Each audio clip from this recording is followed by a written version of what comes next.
Hello दर्शन नमस्कार guys. आज चाहिँ यसो भैँसीको सुकुटी र ढिँडो ल्याम ल्याम पारिदिउँ भनेको गाइज। यो चाहिँ सुकुटी गाइज, भैँसीको सुकुटी अनि यसमातिर भुकुटी। आज चाहिँ खाइने भयो सुकुटी र ढिँडो।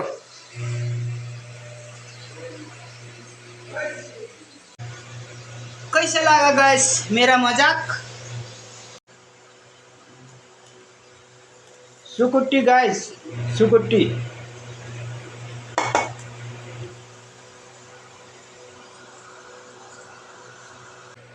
धनिया ठिकै छ लाग्नु सानतिर। यो पालक गाइस, पालक र सुकुटी।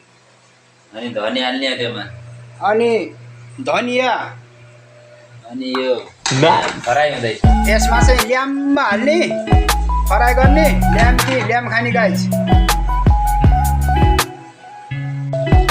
यस्तो भयो गाइस, सुकुटी हालेको पाक्दैछ गाइस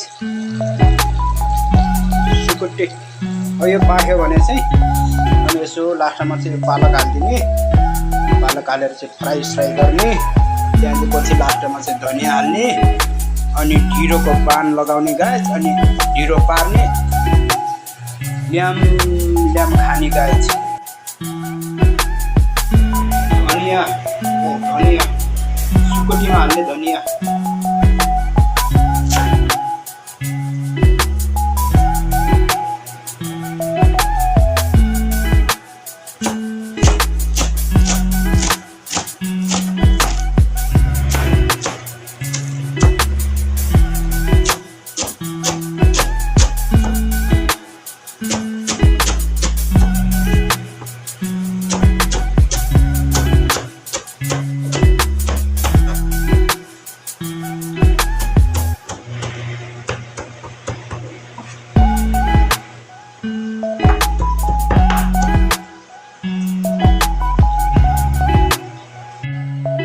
चाहिँ ढिँडोको पान लगाइयो। यहाँ चाहिँ नेपालबाट ल्याएको चाहिँ अर्ग्यानिक आफ्नै घरमा पिसेको, आफ्नो घरमा त होइन, आफ्नो घरको चाहिँ बारीमा पाकेको मकै घट्ट लगेर पिसेको पिठो यहाँ आइपुगेको छ।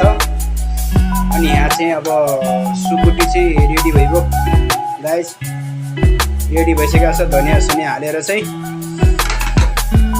यहाँ चाहिँ ढिँडो पान पनि उम्लिसक्यो गाइस। फाइनली गाइस ढिँडो चाहिँ अब बन्दैछ। मैले चाहिँ पिठो हाल्ने, जेठाले चाहिँ यहाँ घोरल्दैछ गज्जौसँग। ढिँडो छुट्टीको दिनमा यसो चाहिँ सुकुटी र ढिँडो खाइदिउँ भनेको।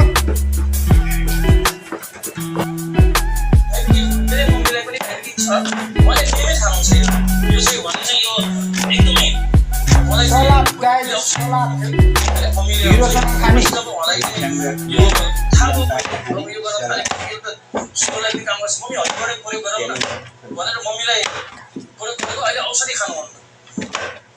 भारतको प्रधानमन्त्री नरेन्द्र मोदीले पनि भन्नुभएको छ विगत 15 साल से हम मोरिंगा पराठा खा रहे। त्यो मोरिंगा भनेको यही हो, शीतल चिनी हो। अब बजारमा फेसबुकहरुमा हरेक ठाउँमा मोरिंगा प्रोडक्ट भनेर अनि त्यस्तो व्यापक भएको छ। काँक्रा गाइस, काँक्रा चाहिँ काँचोपात खाँदा मेरो जन्डिस पुरै निर्मूल भयो। लिभर प्रोटेक्सन, जो लिभर कन्ट्रोल समस्या थियो, मैले खाएका चिजहरू पच्दैन थिए, मैले पेट ढाडी हुन्थ्यो, त्यो समस्या दूर भयो। अनि डिस्टेन्स गर्दा पनि जन्डिस जो देखिन्छ छैन, जन्डिस 1.2 मिलिमिलियम देखियो, 4.7 बाट घटेर 1 महिनामा 1.2। यो त चमत्कारी भयो शरीरको लागि। अनि मैले सोचे मलाई त्यत्रो वर्षदेखि मैले जन्डिस पालेको थिएँ, मलाई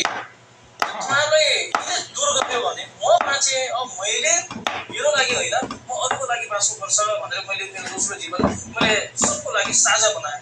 त्यस्तो बहुमूल्य चिज हो यो।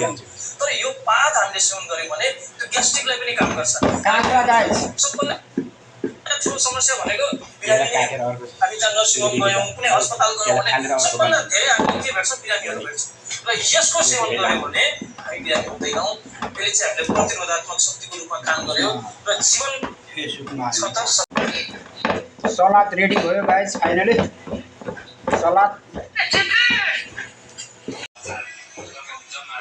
फाइनली गाइस ढिँडो चाहिँ रेडी भएको अवस्था। ढिँडो ढिँडो सुकुटी ढिँडो।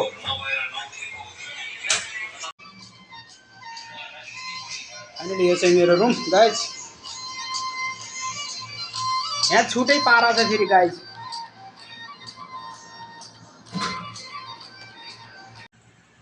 देखिँदैन त गाडी फाइनली गाइस पाटो हामी चाहिँ पाकेर पनि अब खान थालियो।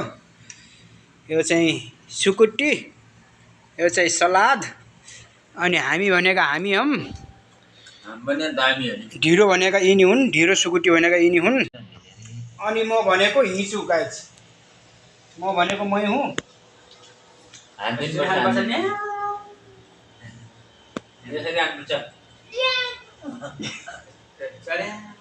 पारा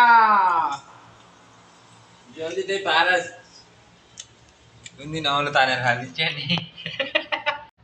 ओके बाई बाई गाइस। हामी चाहिँ खान थालेको। फेरि अर्को भिडियोमा चाहिँ भेटौँला गाइस। By by. ढिँडो सेलायो।